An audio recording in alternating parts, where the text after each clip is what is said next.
ஓம் ஸ்ரீ சாய்ராம். தஸ் ஸ்பேக் பகவான் ஸ்ரீ சத்ய சாய் பாபா அப்படிங்கிற இந்த சீரீஸ்ல இன்னைக்கு நம்ம பார்க்க போறது பிரேமாவை பத்தி, அதாவது தன்னலமற்ற அன்பு. இத பத்தி சுவாமி என்ன சொல்றாருங்கறத ஒரு குட்டி கதை மூலியமா பார்க்கலாம். ஒரு ஊர்ல ரெண்டு பெஸ்ட் ஃப்ரெண்ட்ஸ் இருந்தாங்க. அவங்க எப்பயுமே ஒருத்தருக்கு ஒருத்தர் விட்டு கொடுத்ததே கிடையாது. சோ ரெண்டு பேரும் ஒரு வெக்கேஷன் போலாம் அப்படின்ட்டு பிளான் பண்றாங்க. அதாவது ஒரு ஷிப்ல போயிட்டு ஒரு ஐலாண்டுக்கு போற மாதிரி அந்த பிளான். சோ ஷிப்ல ஏறுறாங்க. ஏறி நடுவுல அந்த நேச்சுரல் கலாமிட்டினால ஷிப் சிங்க் ஆயிடுறது.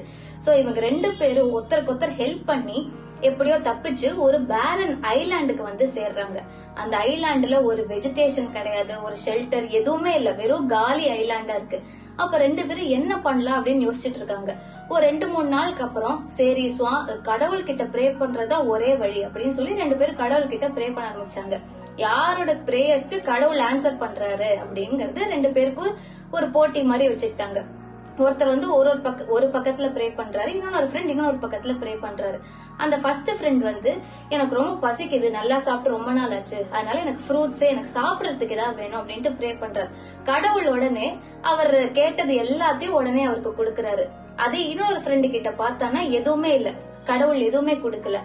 அதுக்கப்புறம் நெக்ஸ்ட் அந்த ஃபர்ஸ்ட் ஃப்ரெண்டு எனக்கு ஒரு தங்கறதுக்கு ஒரு சின்ன ஒரு வீடு மாதிரி வேணும், எனக்கு வீடு நல்லா தூங்கணும் அப்படின்ட்டு சொல்லி கடவுள்கிட்ட ப்ரே பண்றாரு. அப்ப கடவுள் அதையும் அவருக்கு ப்ரொவைட் பண்றாரு. அதே இன்னொரு ஃப்ரெண்டு கிட்ட பார்த்தா எதுவுமே இல்ல. அப்புறம் திருப்பி அந்த ஃபர்ஸ்ட் ஃப்ரெண்டு எனக்கு ரொம்ப தனிமையா இருக்கு, எனக்கு ஒரு வைஃப் வேணும் அப்படின்னு சொல்லி கடவுள்கிட்ட ப்ரே பண்றாரு. கடவுள் அந்த வைஃபையும் கொடுக்கறா. அதே மாதிரி அந்த இன்னொரு ஃப்ரெண்டு கிட்ட பார்த்தா எதுவுமே கிடையாது, இல்ல.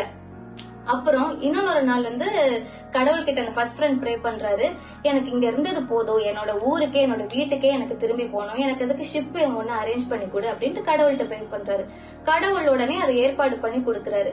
அப்போ ஷிப்ல ஏற போகும் தான் அவருக்கு அந்த ஃபர்ஸ்ட் ஃப்ரெண்டுக்கு தோணி இருக்கு, நம்மளோட இன்னொரு ஃப்ரெண்ட் எங்கடா அப்படின்ட்டு யோசிச்சிருந்தா.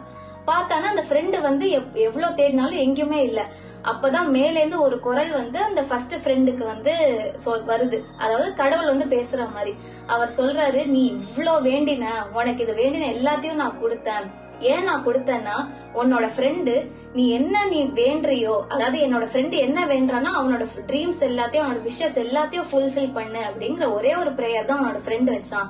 அதனாலதான் நான் உனக்கு இந்த எல்லா விஷஸும் ஃபுல்ஃபில் பண்ண அப்படின்ட்டு கடவுள் சொல்றாரு.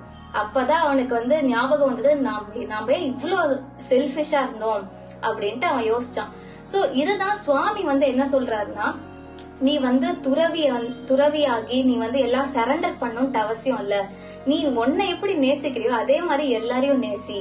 ஏன்னா நேசிக்கிறதா உன்னோட ஸ்வபாவம், அதான் செல்ஃப்லெஸ்ஸா இருக்கணும் அப்படின்ட்டு சுவாமி சொல்றாரு. சாய்ராம்.